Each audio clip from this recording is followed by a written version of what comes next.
Hello everyone, welcome to our channel Roja blogs and tips. ఈరోజు వచ్చేసి మరిన్ని యూస్ఫుల్ టిప్స్తో మళ్ళీ మేము ముందుకు వచ్చేసానండి. ఈ వీడియో కానీ మీకు నచ్చినట్టయితే లైక్ చేయండి, షేర్ చేయండి. మా ఛానల్ ఎవరైనా కొత్తగా చూస్తూ ఉంటే ఛానల్ని సబ్స్క్రైబ్ చేసుకోండి. ఈరోజు ఫస్ట్ టిప్ వచ్చేసండి, మనము బట్టల సోప్ని యూజ్ చేస్తూ ఉంటాం కదండి. పెద్దగా ఉన్నప్పుడు అది యూజ్ చేస్తూ ఉన్నప్పుడు చిన్నదైపోతుంది. అలాంటప్పుడు మనము దాన్ని యూజ్ చేయకుండా పక్కన పెట్టేస్తాము, లేదంటే పడేస్తూ ఉంటాము. ఎందుకు ఇది అనేట్లు అలా పడేయకుండా ఈ విధంగా ట్రై చేయండి, బాగా యూజ్ అవుతుంది. ఒక సిజర్ తీసుకొని బౌల్లోకి ఈ సోప్ని చిన్న చిన్న ముక్కలుగా అయితే కట్ చేసుకోవాలండి. ఈ విధంగా కట్ చేసుకున్న తర్వాత ఇందులో వచ్చేసి ఒక స్పూను వంట సోడా కానీ బేకింగ్ పౌడర్ కానీ ఏదో ఒకటి ఇందులో అయితే వేసుకోవాలండి. ఇందులో వేసుకొని దీన్ని అయితే బాగా మిక్స్ అయ్యేలాగైతే ఈ విధంగా అయితే మిక్స్ చేసుకోవాలన్నమాట. ఇప్పుడు వచ్చేసి ఏదైనా సరే ఓల్డ్ది ఒక సాక్స్ అయితే తీసుకోవాలండి. తీసుకున్న తర్వాత ఈ పౌడర్ అంతా ఈ సాక్స్లోకి అయితే వేసేయాలన్నమాట.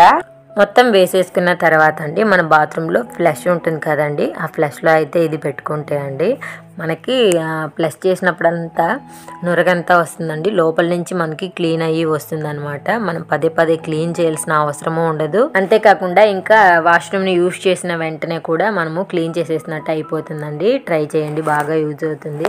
అంతేకాకుండా చిన్న చిన్న ముక్కలే కదా, సోప్ ఎందుకు మనకి యూజ్ అవ్వదు కదా అని పడేస్తూ ఉంటాము. అట్లా పడేయకుండా ఇట్లా ఆలోచిస్తే చాలండి, మనకి మంచిగా యూజ్ అయ్యే టిప్ అయితే వస్తుందన్నమాట. చూడండి, నురగంతా కనిపిస్తుంది. ట్రై చేయండి. నచ్చితే కానీ మీ ఫ్రెండ్స్ అండ్ ఫ్యామిలీ మెంబర్స్కి ఈ వీడియోని షేర్ చేయండి. మరొక యూస్ఫుల్ టిప్ వచ్చేసండి, ఈ మధ్య కాలంలో మనం షాపింగ్ చేస్తూ ఉంటే మనకి క్లాత్ బ్యాగ్లు అనేటివి ఇస్తూ ఉన్నారండి. ఈ క్లాత్ బ్యాగ్ని మనం అయితే యూజ్ చేయమన్నమాట. పడేస్తూ ఉంటాము, లేకపోతే అలా ఒక మూల అయితే పెట్టేస్తామండి. అలా పెట్టకుండా మంచి టిప్ అయితే ఇందులో అయితే యూజ్ చేసుకున్నాము ఈరోజు. అది కూడా ఆడవాళ్ళకి యూజ్ అయ్యేదండి. ఫస్ట్ పైన భాగం మనం పట్టుకునేది ఉంటుంది కదండి, అదొక్కటి కట్ చేసినా కూడా సరిపోతుంది. ఈ విధంగా చిన్న చిన్న ముక్కలుగా అయితే కట్ చేసుకోవాలన్నమాట. బ్యాగ్ మధ్యలో కూడా మీరు కట్ చేసుకొని దీని అయితే యూజ్ చేసుకోవచ్చండి.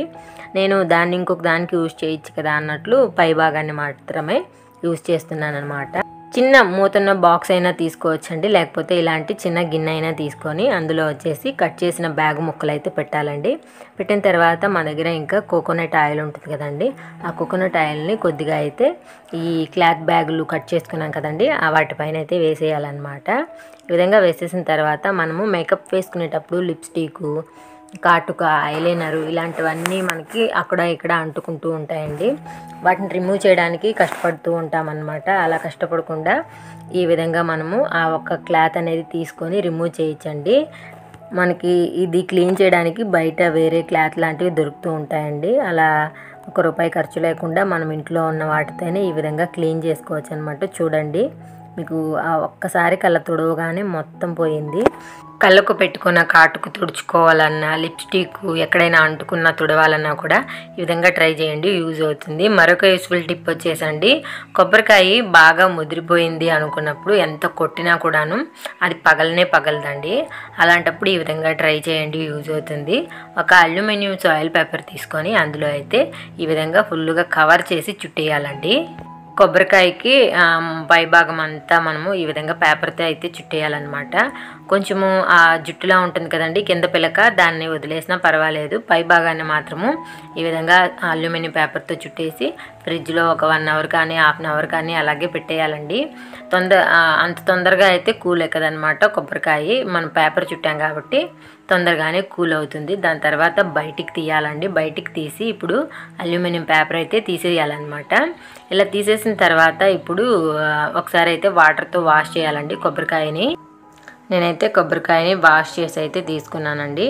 ఇప్పుడు మనకి కొబ్బరికాయకి 3 వైపులా ఇలా లైన్స్గా గెనుపుల్లా ఉంటాయి కదండి, అవి చూసుకొని మనం కానీ కొట్టామనుకోండి కొబ్బరికాయ అనేది మనకి పర్ఫెక్ట్గా పగులుతుందన్నమాట. మరి ముక్కలుగా పోకుండా అలా మంచిగా పగులుతుంది. చూడండి, ఇక్కడ నేను మీకు కొట్టింది చూపిస్తాను. అసలు ముక్క అనేది పోలేదు, నీట్గా కొబ్బరికాయ అనేది పగిలిందనమాట. ఇప్పుడు వచ్చేసండి, ఈ కొబ్బరిని మనము ఫ్రిడ్జ్లో ఏ విధంగా స్టోర్ చేసుకోవచ్చో చూద్దామండి.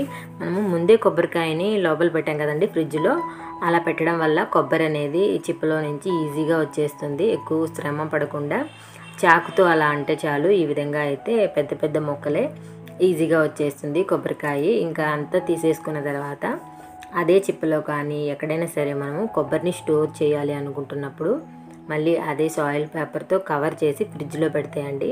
మనకి ఎక్కువ రోజులు అనేది కొబ్బరి అనేది నిల్వ ఉంటుంది. ట్రై చేయండి. పచ్చి కొబ్బరి నిల్వ చేసుకోవాలి అంటే ఈ విధంగా చేసుకోవచ్చు అనమాట.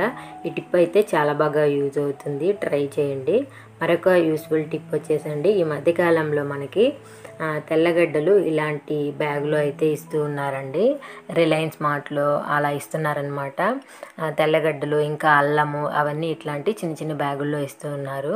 ఈ బ్యాగులు మనకి ఎందుకు యూజ్ అవుతాయిలే అని పడేస్తూ ఉంటామండి. అలా పడేయకుండా కొత్తిమీర కానీ పుదీనా కానీ ఏదైనా వాష్ చేసుకోవాలి అనుకున్నప్పుడు ఈ విధంగా ఆ బ్యాగుల్లోకి అయితే ఆకైతే పెట్టేయండి.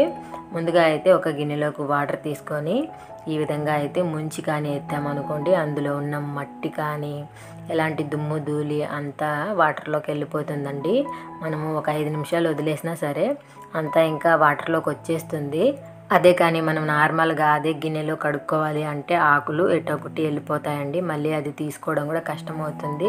ఇలా ట్రై చేయండి. ఇలా వాష్ చేసిన తర్వాత గట్టిగా ఒకసారి పిండేసి ఇలా ట్యాప్కి కానీ హ్యాంగ్ చేస్తారనుకోండి, అందులో ఉన్న వాటర్ కూడా కారిపోతాయి అన్నమాట. ట్రై చేయండి.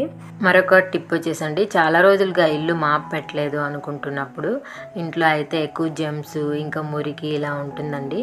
అట్లాంటప్పుడు మనము లిక్విడ్స్ కంటే కూడా ఇది యూస్ చేస్తే ఇల్లు అనేది ఇంట్లో జెమ్స్ లాంటివి లేకుండా ఇంకా క్లీన్గా అనిపిస్తుంది. అది ఏంటి అంటే బాడీ స్ప్రే అండి. బాడీ స్ప్రే కానీ పర్ఫ్యూమ్ కానీ సెంట్ కానీ ఇలా ఏదైనా సరే ఇల్లు మాప్ పెట్టే కట్టి వాటర్లో అద్దిన తర్వాత వాటర్ అంతా పిండేసి దాని తర్వాత వచ్చేసి ఇంకా మాప్ స్టిక్కి ఇలా స్ప్రే అనేది చేయాలన్నమాట.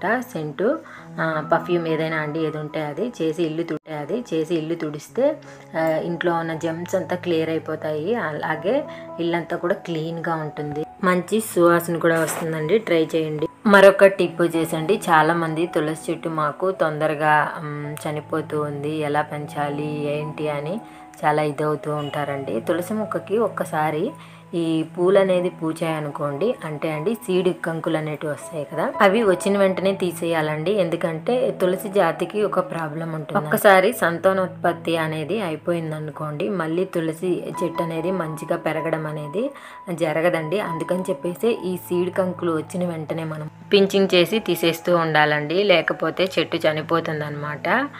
చాలామంది మా తులసి చెట్టు చనిపోతుంది, అది ఇది మాకు సరిగా పెరగట్లేదు అని ఫీల్ అవుతూ ఉంటారు కదా, ఇది కూడా ఒక రీజన్ అయితే అయి ఉండొచ్చండి. ట్రై చేయండి, యూజ్ అవుతుంది. ఐ హోప్ ఈ వీడియో మీకు నచ్చింది అనుకుంటున్నాను. నచ్చితే లైక్ చేయండి, షేర్ చేయండి. అలాగే మీ ఫ్రెండ్స్ అండ్ ఫ్యామిలీ మెంబర్స్కి వీడియోని షేర్ చేయండి. Thank you.